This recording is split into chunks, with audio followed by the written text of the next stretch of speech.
Muy bien, hermanos, hoy, abren su boletín, vamos a hablar de la voz de Dios en nuestras vidas. ¿Cuántos están de acuerdo conmigo que hay tantas voces que están andando por allí? Muchas voces externas, muchas voces internas. ¿Cuál es la voz de Dios en su vida? ¿Dónde es que te ministra el Señor? ¿Cómo te ministra el Señor? ¿Escuchas tú la voz de Dios en medio de tantas voces que existen en lo externo y lo interno de nuestras vidas? Eso es lo que estamos buscando hoy. Señor, háblanos. Voces, diferentes voces. ¿Quién es que me habla? ¿A cuál voz, al cuál de las voces estoy acudiendo? Yo como pastor muchas veces atiendo a las personas y escucho la consejería que las personas dicen así: no sé qué dirección tomar, no sé cómo tomar decisiones. Y lo que quiero presentar hoy es que el Señor tiene una voz clara para nosotros. Y el Señor nos quiere dirigir y animar y hablar personalmente. Y me dirijo específicamente también, no solamente, pero específicamente a los jóvenes. Enseguida el teléfono, enseguida el internet. Si dejamos que todas estas voces externas nos hablen, no vamos a escuchar la voz de Dios en nuestras vidas. ¿Y cuántos jóvenes en la Biblia Dios usó durante sus vidas? Usó a muchos y a varios hombres y mujeres de Dios, jóvenes, porque escuchaban la voz de Dios. ¿Cuál fue el problema de la iglesia? No vamos a llamarlo la iglesia, pero lo puedo usar como algo correspondiente. ¿Cuál fue el problema de Israel con el sacerdote Elí en 1 Samuel capítulo 1? Que había una escasez, ¿de qué? De la palabra de Dios en el tiempo de Israel. Y uno de aquellos que no escuchaban ni conocían la voz de Dios eran el propio sacerdote de Israel, que se llamaba Elí. Y qué curioso la ironía que Ana dedica, como hemos hecho como 7 dedicaciones aquí este mes que pasó. Varios están aquí esta mañana, estos bebés. ¿Cuántos de los bebés han sido dedicados esta mañana? Levanten sus manos. No, los bebés, que levanten los bebés la mano. Es que queremos ver si los padres están prestando atención y los padres no levantan la mano. Curioso fue que Ana lleva a su bebé. ¿Quién es?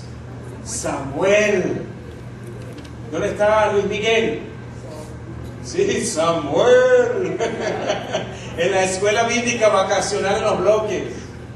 La voz de Dios habló a través de un niño, Samuel. Y Dios usó a Samuel para compartir la palabra de Dios, porque los líderes no escuchaban la voz de Dios. Los padres no escuchaban la voz de Dios. ¿Qué es lo que queremos esta mañana? Escuchar la voz de Dios en tu vida. Amén. Hay muchas voces que andan por ahí y muchas voces internas, y no sabemos cuál voz escuchar y cuál voz seguir. Noten la próxima foto. Si quieren, pueden, aquí dice Salmo 94, 19: en la multitud de mis pensamientos dentro de mí, que son las voces, tus consolaciones alegraban mi alma. Mira cómo en la foto muchas personas le hablan de diferentes voces y opiniones. No voy a decir chismes porque estamos dentro de la iglesia, pero vamos a hablar voces. ¿Lo dije? No quería decirlo. Pero vamos a decir voces y opiniones y mi punto de vista. Tantas voces, tantos puntos de vista. ¿Y qué dice el Señor? ¿Y a qué acudimos nosotros?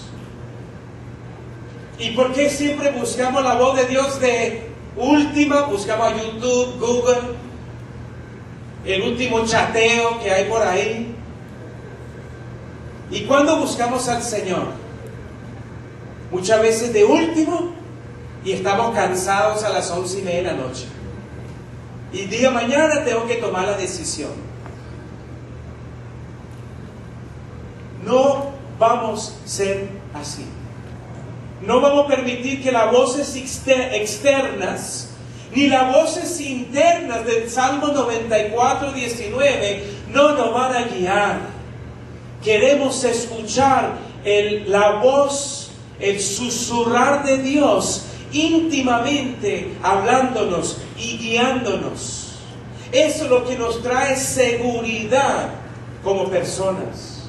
¿Qué es lo que produce una voz en nosotros? La voz produce dirección e información para poder actuar y tomar decisiones. Cuando tú conoces la voz de Dios en tu vida, vas a poder tener ánimo, fuerza y dirección para tomar decisiones. De eso se trata esta prédica. De eso se trata el rol de los líderes espirituales, sea quien sea, y los padres también espirituales con sus hijos. Dios nos va a guiar, Dios nos va a dar la creatividad y la respuesta necesaria para tomar decisiones en nuestras vidas. Y no permitir que las voces externas ni las voces internas, que son muchas y muchas veces confunden, en vez de aclarar. ¿Estamos bien todos? ¿Para dónde vamos? Gracias, hermano. Cualquier cosa, si me siento solo, sé que mi hermana me va. Seguimos. Próxima foto. Nos lleva al ejemplo de hoy. El ejemplo bíblico de hoy. Abren sus Biblias en Éxodo capítulo 25. Ese es el segundo libro de la Biblia. Cuando lo abres, está Génesis y después viene Éxodo, capítulo 25. Mientras que están abriendo sus Biblias allí, es muy sencillo. Lo que vamos a hablar hoy es muy sencillo. Todo el mundo sabe hablar. Todo el mundo debería saber escuchar. Muchas veces la gente habla sin escuchar a otros. Hoy queremos aprender una lección muy importante de saber cómo hablar, pero también saber cómo escuchar. Hoy es escuchar. ¿Qué le digo a mi hijo de 12 años? Hijo de 12 años, Dios te ha dado 2 oídos y una boca. ¿Por qué será? Para que escuche 2 veces antes de hablar una vez. Hijo de 12 años. Y ahora él me lo está repitiendo a mí. Papá, no te dije yo. Papá de 46 años.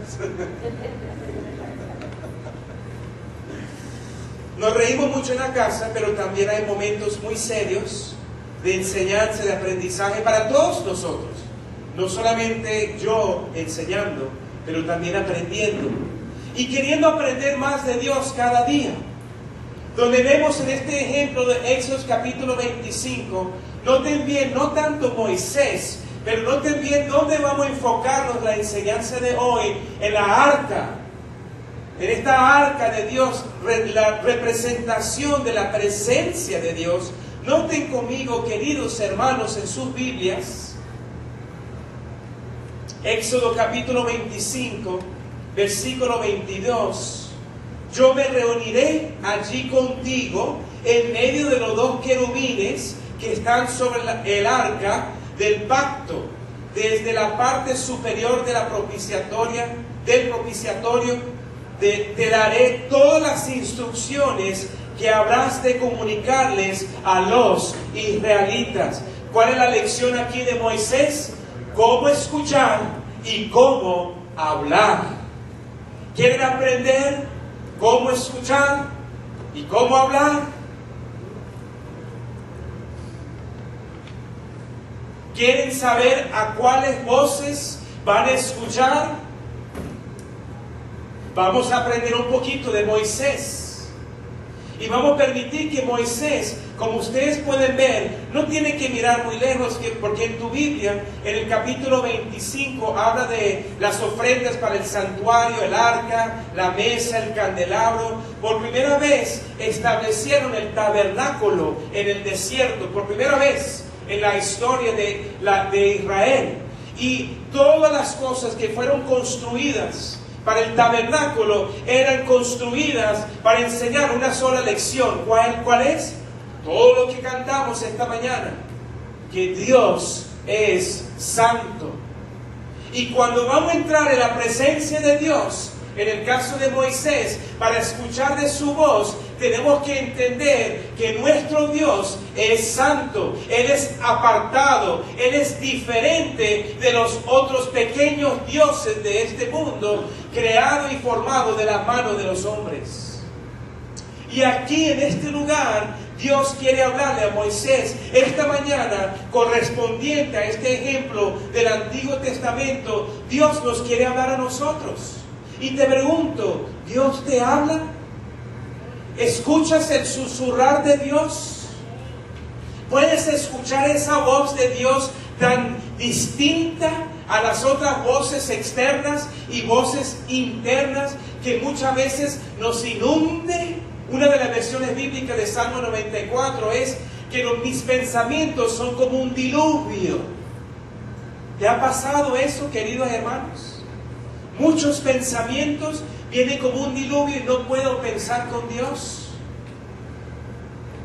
Hoy es un ejercicio de cómo escuchar y cómo hablar. Moisés solo le hablaba a los israelitas después que haya pasado tiempo en la presencia de Dios, en el arca.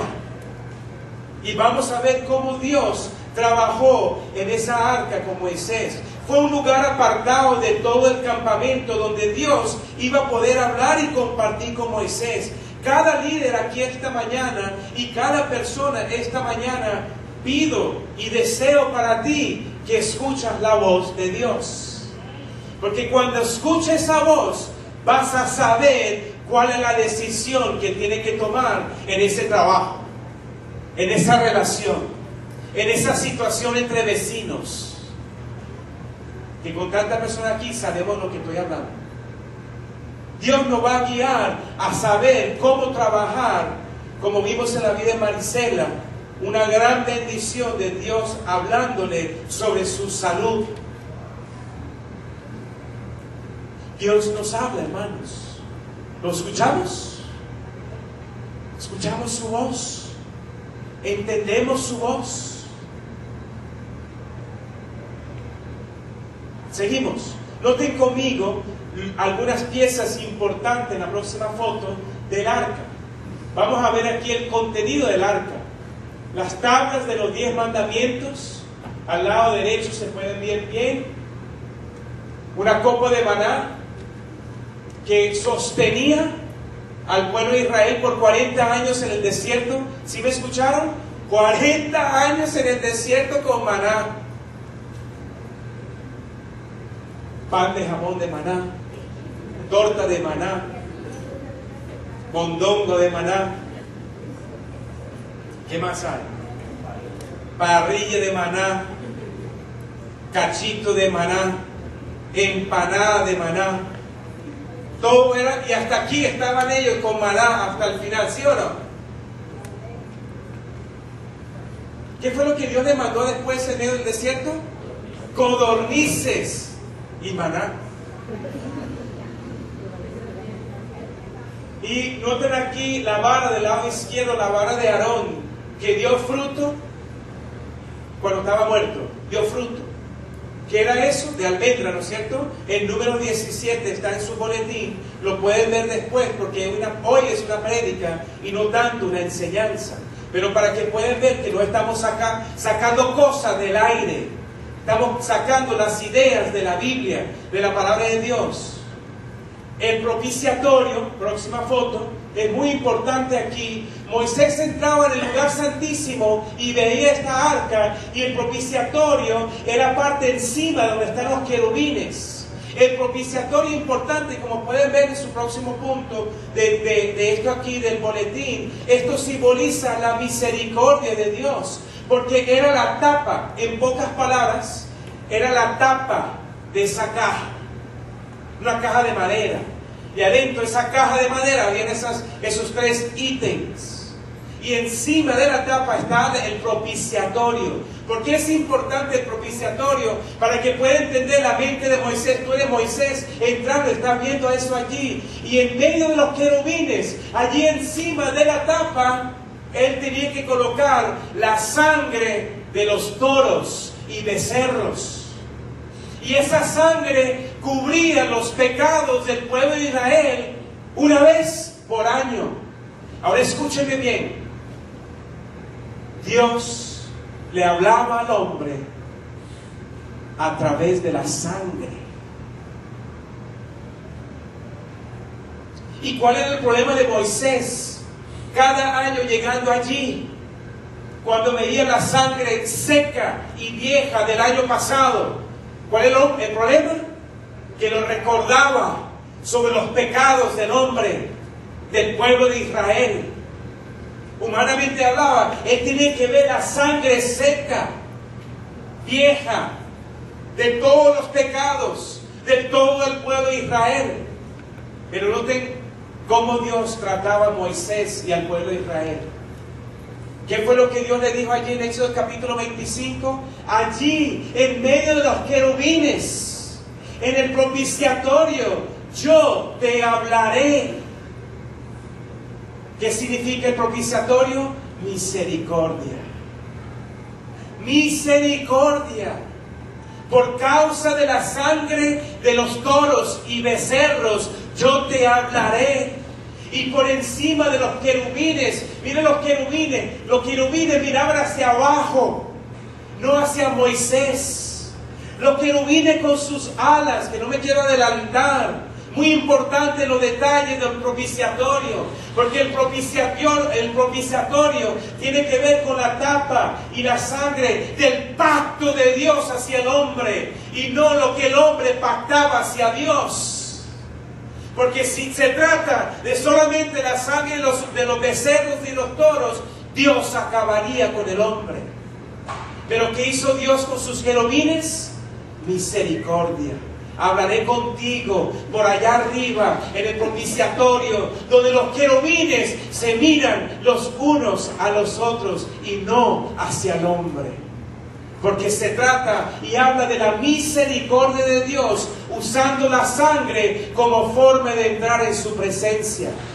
¿Te habla de algo, hermanos? Sangre, presencia, ¿a qué está apuntando? ¿Se quedó allí la historia? Claro que no. Claro que no. Pero seguimos. Noten conmigo, ya les tengo escrito allí para que en su casa puedan profundizar y estudiar más sobre la sangre de Cristo en Levíticos 16. Noten la letra A. Esto simboliza la misericordia de Dios en la vida del pueblo. Apunta hacia el futuro de Jesucristo siendo Él. Él es nuestro propiciatorio. La tapa se llama en el Antiguo Testamento propiciatorio. ¿Y quién es Jesucristo en 1 de Juan 2:2? Él es la propiciación para tus pecados, dice Juan, y por los pecados de todo el mundo. ¿Cómo puede entrar la persona que recibe a Cristo como Salvador? Puede entrar en la presencia de Dios a través de Jesús, porque Él es nuestra propiciación. ¿Sí lo están entendiendo? ¿Cómo hablamos ahora a Dios? A través de Jesús. ¿Cómo tenemos acceso nosotros a Dios? Ahora, a través de su sangre. Todo el tiempo la Biblia se hace así con la Biblia. Si lo exprime, si exprime la Biblia, ¿sabe lo que va a salir? Sangre.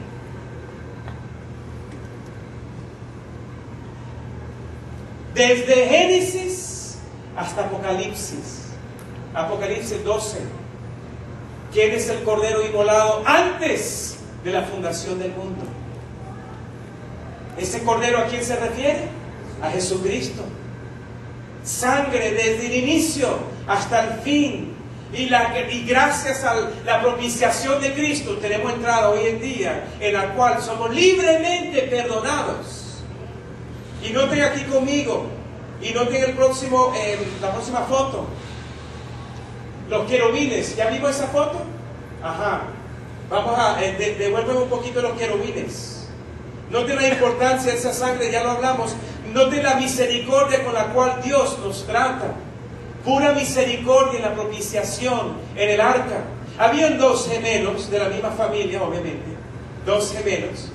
Un hermano cristiano, gemelo, y un hermano no cristiano que se metió en la mala vida, terminó siendo criminoso, cometió un delito donde la ley vino detrás de él, y mientras que la ley venía detrás del cristiano gemelo, el gemelo cristiano tomó su lugar. Y llevaron al gemelo cristiano que era libre, tomó la culpa de su hermano gemelo. Fue para la cárcel, recibió el peso de la ley que merecía ese gemelo no cristiano. El gemelo no cristiano va a la cárcel día de visitas para visitarlo y le pregunta: hermano, ¿por qué lo hiciste por mí? Y él dijo: porque sería la única forma que tú entenderías la gracia y misericordia de Dios. No dándote, misericordia es no dándote lo que mereces. ¿Qué es la propiciación? ¿Qué significan los querubines? ¿Qué significa la misericordia de Dios para nosotros en el día de hoy? Es que la misericordia de Dios lo vamos a predicar hasta el día de nuestras muertes como cristianos. La misericordia de Dios no nos da lo que merecemos. ¿Cuántos de ustedes han sido parados por un policía? Yo fui parado por un policía en Margarita. Y yo no lo vi, pero en el semáforo yo hice una U. En el semáforo hice una U. Pero no veía señales que no podía ser la U. Yo la hice. Y entonces, cuando hice la U, él estaba parado mirándome así. Entonces yo lo miré, y él me miró. ¿No saben que no pueden cometer una U aquí? No, señor, no vi señales que no se puede hacer. Mira, tú no eres de aquí, ¿no? No, no soy de aquí. Mira, aquí en territorio venezolano tú tienes que obedecer la ley. Pero no conozco la ley, le dije. Pero tienes que aprender la ley para manejar aquí. Aquí en este semáforo tú no puedes hacer la U. Mire, vete y no peques más. No dijo así. Él no dijo así. Pero él simplemente dijo: mira, vete y presta atención, por favor, lee los libros, los manuales aquí, tienes que entender. ¿Y qué sentí yo? Misericordia. Él no me dio lo que la ley decía que yo merecía. Yo conduzco el carro, estoy dentro del carro, tengo que ser responsable por mis hechos dentro del carro. ¿No es así? Pero la ley, Él no me dio lo que yo merecía. ¿Cuántos de ustedes están entendiendo el mensaje? ¿Están entendiendo la misericordia de Dios? Noten los querubines rápidamente conmigo. Los querubines tienen rango. Los querubines en la Biblia tienen rango. Ellos no tenían el mismo rango que los serafines. Los serafines tenían 6 alas. Los querubines, no lo pueden ver allí, tienen 2 alas cubriendo su cuerpo. Son 4 alas de los querubines. Gracias por ayudarme con castellano. 4 alas, 2 alas cubriendo el cuerpo y 2 alas extendiéndose. Se extendían a una altura de 5 metros. Y esas alas eran alas de rango. ¿Y qué hacían estos querubines? No solamente en el propiciatorio, en el arca, pero se encuentra a través de la Biblia, alrededor del trono de Dios. Los querubines protegían la santidad de Dios. Los querubines protegían todo lo que tenía que ver con lo que Dios es santo. Ese es el ejemplo que le estaba dando a Moisés. En Génesis 3:24, anótenlo, los querubines protegían a Adán y Eva para no entrar nuevamente al jardín de Edén. ¿Por qué? Porque habían pecado y el jardín era santo para Dios y ellos estaban con sus espadas dando vuelta a la entrada para no dejar que entrara Adán y Eva con pecado nuevamente al jardín de Edén. Qué interesante los querubines. Todos los ángeles tienen rango y se entiende entre ellos mismos por el rango según las alas que ellos tenían. Importante entender esto, hermanos, sobre el quién y qué es santo. El arca es santo porque Dios lo separó y no porque hay algo dentro del arca que lo hace santo. ¿Sí entendieron? El arca es santo porque Dios lo hizo santo, no porque dentro del arca hay algo especial. ¿Cuántos de ustedes han visto la película de Indiana Jones, buscando la arca perdida? ¿Se acuerdan cuando abre el hueco del desierto, que era todo escondido? En ese momento hace así, el arca sube como una luz para arriba, ¿te acuerdas? Pareciera que había algo especial del arca. Ese es Hollywood, pero eso no es Biblia. Vamos a estar claros, ¿cierto? En la película de Indiana Jones pareciera que el arca era algo especial, pero nosotros decimos bíblicamente lo que es especial es la presencia de Dios con el arca, y lo que produce la santidad en el arca es Dios, no el arca. ¿Qué tiene que ver eso con nosotros? Cuídense del misticismo, hermano. Cuídense del misticismo antibíblico. Porque mi tatarabuela ponía hojas en la mañana sobre el café, no sé. Cuídense de misticismo. Misticismo es Hollywood, no la Biblia. La Biblia nos explica que Dios es santo. Y por Dios es santo, Él nos santifica a nosotros. Lo que te hace santo como cristiano no es lo que tú haces, no es tu historial familiar, no es lo que han hecho por 4 generaciones de cristianos. Eso no es malo, significa eso no te hace santo. Lo que te hace santo es que Dios está en tu vida y Él te santifica, y Él no te trata según tus pecados, y Él no te ve según como tú te ves a ti mismo.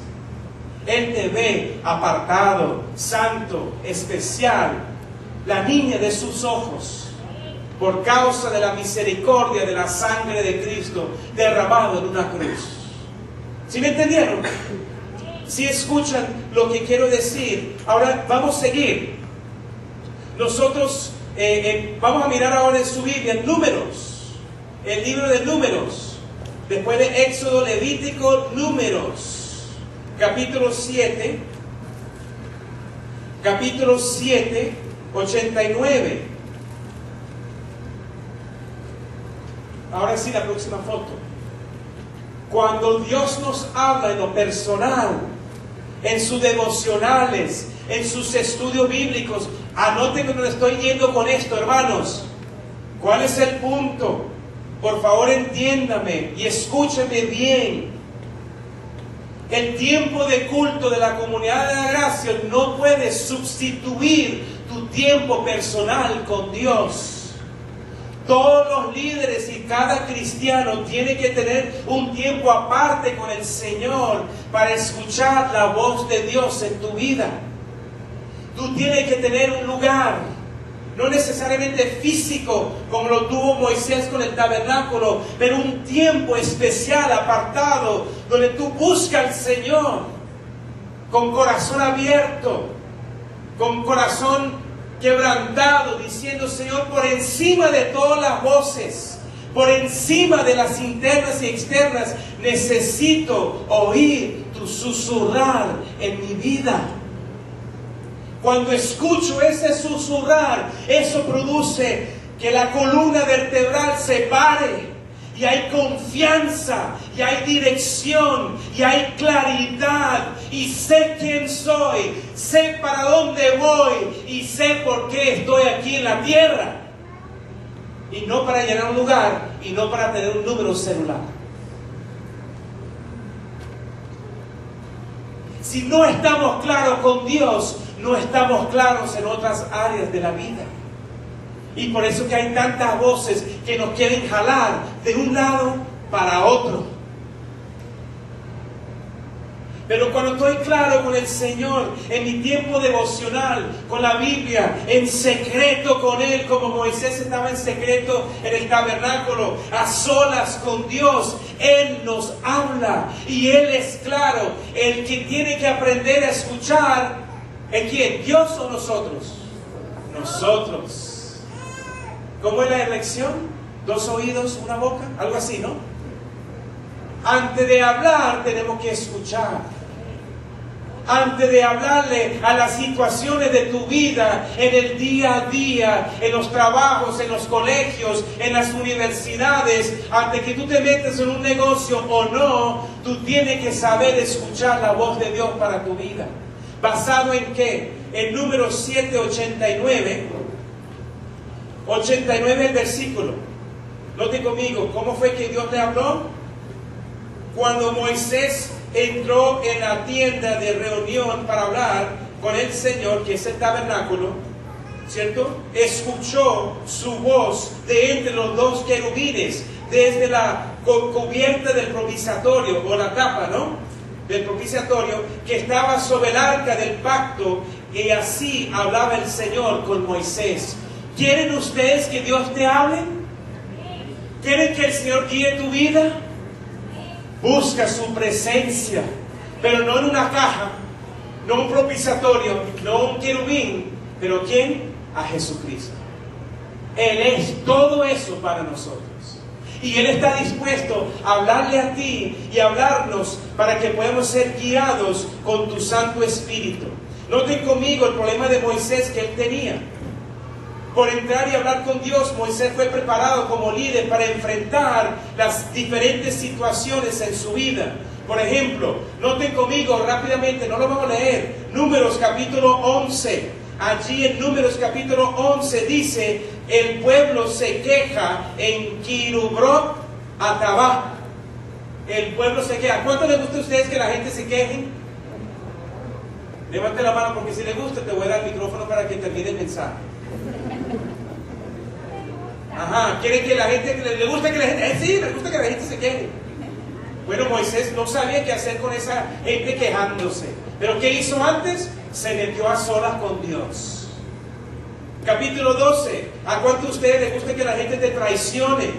Bueno, aquí tenemos no solamente las quejas de Miriam y de Aarón, pero él tuvo que enfrentar la traición de ellos siendo su familia.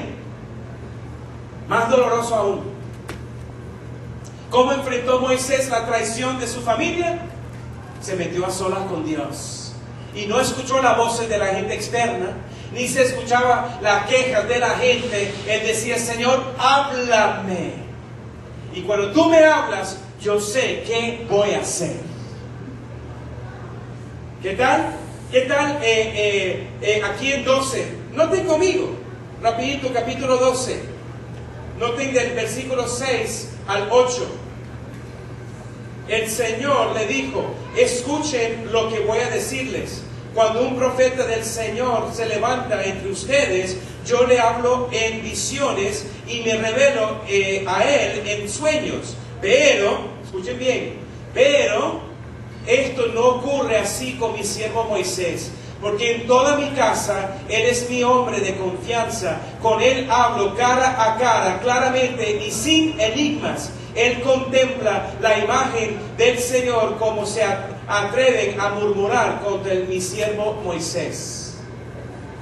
En aquellos tiempos le hablaba solamente a Moisés. Hoy en día, ¿a quién nos habla? A todos y a cada uno de nosotros. ¿Por qué? Porque tenemos el Espíritu Santo de Dios. Y a través del Espíritu Santo de Dios, tú puedes entrar en la presencia de Dios y Él te puede hablar. Para concluir el mensaje, ¿en qué forma me sirve oír la voz de Dios en mi vida? Hermanos, cuando me humillo en su presencia. Note conmigo, Números 12, versículo 3. A propósito, Moisés era muy humilde, más humilde que cualquier otro sobre la tierra. Números 12, versículo 3. ¿Qué es lo que Dios requiere para hablarte? Humildad. ¿Qué es lo que Dios requiere para que tú escuches la voz de Él? 2 oídos, 1 boca. Espíritu de humildad. Porque a veces no nos habla y escuchamos más las voces externas que las voces internas, porque no hay humildad en nuestras vidas. No piensen en humildad como humillación. No confunden las dos cosas. La humillación es una cosa, la humildad es otra. Dios trabaja con los humildes, ¿no es así? Santiago capítulo 4, Dios se acerca a los humildes. ¿Y qué hace con los soberbios? Se aparta y los resiste. La humildad es lo que se requiere para oír la voz de Dios. Otra foto. Noten aquí, ¿te acuerdas del becerro de oro de Aarón? Interesantísimo, ¿no es cierto? Que Aarón era el líder espiritual de Israel, pero Dios solamente le hablaba a Moisés. ¿Por qué será? Porque Aarón construyó el becerro de oro en nombre de Dios, pero Moisés conocía la voz de Dios cara a cara. ¿Cómo queremos ser nosotros, hermanos? ¿Queremos conocer nuestro Dios cara a cara? ¿Queremos que Él nos hable cara a cara? ¿Queremos que Él sea íntimamente conocido con nosotros? ¿Queremos eso? ¿Deseamos eso? En la búsqueda de nuestro corazón es el deseo de nuestras vidas que Él nos hable cara a cara y no a través de líderes que a veces se desvían construyendo becerros de oros por ahí dentro de las iglesias. ¿Tienes tú esa confianza? ¿Conoces tú la voz de Dios? Que venga quien sea en este púlpito y tú puedas discernir la voz de Dios en tu vida. Eso es lo que estamos buscando para madurar los cristianos. La iglesia no es un lugar para que se sienten cómodos. La iglesia es un lugar donde tenemos que aprender y construir juntos y levantar y saber cómo escuchar la voz de Dios para actuar en este mundo perdido. La iglesia es un lugar de preparación. Es una escuela. No es para ver cuántas veces, menos veces podemos no ofenderte. Sino la idea de la iglesia, hermanos. ¿Qué dijo Jesús? Es importante que vengan las ofensas. ¿Por qué? Porque a través de la ofensa vemos lo que está dentro del corazón. Aquí había una ofensa. ¿Y cómo surgió la ofensa? Parece que Dios no viene a amarnos. Parece que Moisés tomó una vacación allá arriba en la montaña. ¿Y qué hizo Aarón? Mujeres y hombres, dame todo lo que tienen. Vamos a construir un nuevo Dios. Aarón no sabía escuchar la voz de Dios. Conclusión con todo esto, hermanos. En el lugar donde hablamos con Dios, podemos quitar nuestras máscaras de duplicidad. ¿Sabe lo que habla la gente de esta iglesia? La gente habla así: me encanta tu iglesia porque hay mucho amor aquí. Y es verdad. Pero siento que hay amor aquí porque hemos roto las cáscaras. Hemos quitado las máscaras. Cuando Dios rompe y quebranta las vidas, es que el amor de Dios puede fluir a través de esas vidas. Aquí no hay duplicidad. Y si hay, métete a solas con Dios y pregúntele a Dios por qué hay duplicidad en tu vida. ¿Tú crees que Dios te va a hablar? Yo creo que sí. Y yo siento que sí.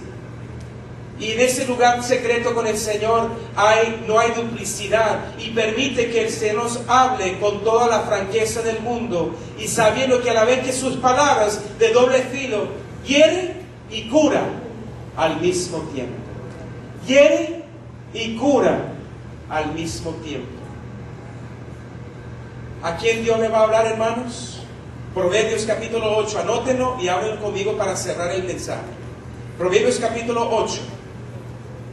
Dios nos va a hablar todos los días a esta persona.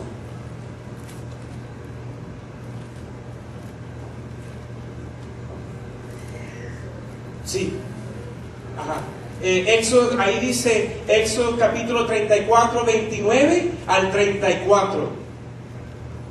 Aquí en Proverbios capítulo 8, 34 dice la palabra de Dios así: dichosos son los que escuchan a mis puertas, están atentos cada día, esperando a la entrada de mi casa. En verdad, quien me encuentra halla la vida y recibe el favor del Señor. Quien me rechaza se perjudica a sí mismo. Quien me aborrece ama la muerte. Proverbios capítulo 8, 34 al 36. ¿Quiere que Dios va a guiar? Dios va a guiar a cada uno de ustedes y a nosotros, quien busquemos su presencia cada día en la puerta de su templo, de su morada, donde tú lo encuentras con Él, y Él te va a hablar personalmente.